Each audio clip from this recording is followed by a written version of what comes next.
परंतु शिवाजीराव दादा आढळराव पाटील जरी आज राष्ट्रवादी काँग्रेस पक्षामध्ये असले तरी आजही या शिरूर लोकसभा मतदारसंघातील सर्व शिवसैनिक दादांचा शब्द प्रमाण मानतात.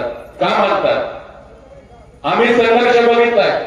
राष्ट्रवादी काँग्रेस पार्टीच्या कार्यकर्त्यांनी तेवढा संघर्ष पाहिला नाही, कारण त्यांना सगळं ऐकच मिळालंय साहेबांच्या रूपाने. पण आमचं नेतृत्व संघर्षाचं आहे, त्यामुळे आम्हाला संघर्ष करून मिळाला.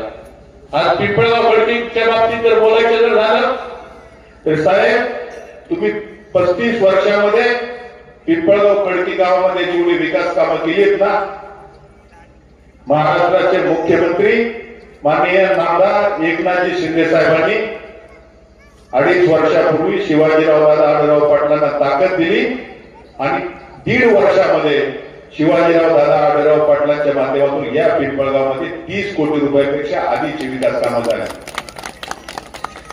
गावातील सर्व अंतर्गत रस्ते असतील, अंगणवाड्या असतील, महिलांसाठी हॉस्पिटल भवन असतील, शाळांच्या इमारती असतील, काही नाही केलं ते सांगा. मुख्यमंत्री ग्रामसडक योजनेच्या माध्यमातून शिवाजीराव दादा आढळराव पाटलांनी गावातील 2 प्रमुख रस्ते केले, जवळपास 8 ते 9 कोटी रुपयाचा निधी दिला. हे काय झालंय? तुम्हाला सगळं मिळालंय. तुम्हाला आता फक्त मजा पाहिजे. का? गद्दारी. सचिन मांगर एकनाथ शिंदे बरोबर काम करतो, गद्दार. अरुण बांगर अजितदादांच्या राष्ट्रवादीमध्ये काम करतो, गद्दार. आमचा दीपकराव कोपरकर आपल्या गावापुरतं सांगतो, तो गद्दार. अरे पण गद्दार आम्ही गावासाठी काम करत नाही का? आम्ही का काम करतो? तर हे 2 माणसं जर आहेत ना, म्हणून ही ताकद आपल्याला मिळते.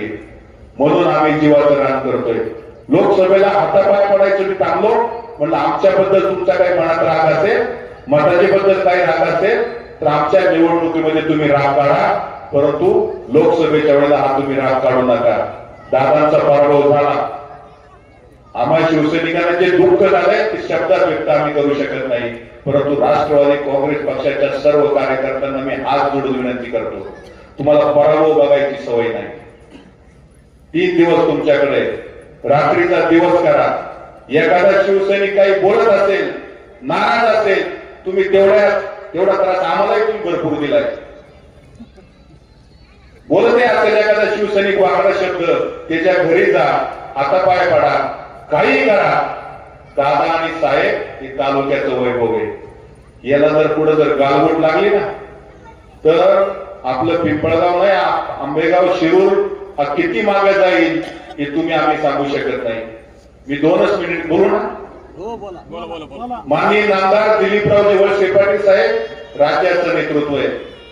त्यांनी जर मनात आणलं ना, ते विधान परिषदेवर जाऊ शकतात, राज्यसभेवर जाऊ शकतात, केंद्रात मंत्री देखील होऊ शकतात, परंतु त्यांना फक्त आपल्या आंबेगाव शिरूर विधानसभा मतदारसंघाचा कायापालट करायचा आहे, म्हणून ते आपल्यामध्ये लढत आहेत.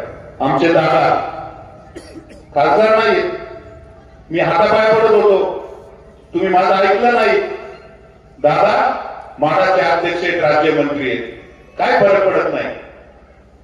इतक्या ताकदीचे नेते, पण परत जर तुम्ही जर चूक केली तर तुमच्या अनेक पिढ्या त्या ठिकाणी तुम्हाला माफ करणार नाही. एवढंच मी या ठिकाणी मनापासून सांगतो.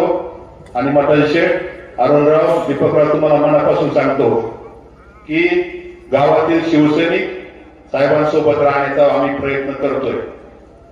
काही ठिकाणी नाराजीचा सूर आहे, तुम्ही त्यांना जाऊन भेटा आणि त्यांची समजूत घाला आणि अधिकचं मतदान कशा पद्धतीने नामदार साहेबांच्या पाठीमागे उभं राहील एवढंच त्या ठिकाणी तुम्ही काम करा.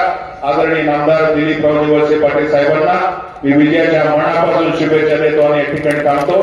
जय हिंद, जय महाराष्ट्र.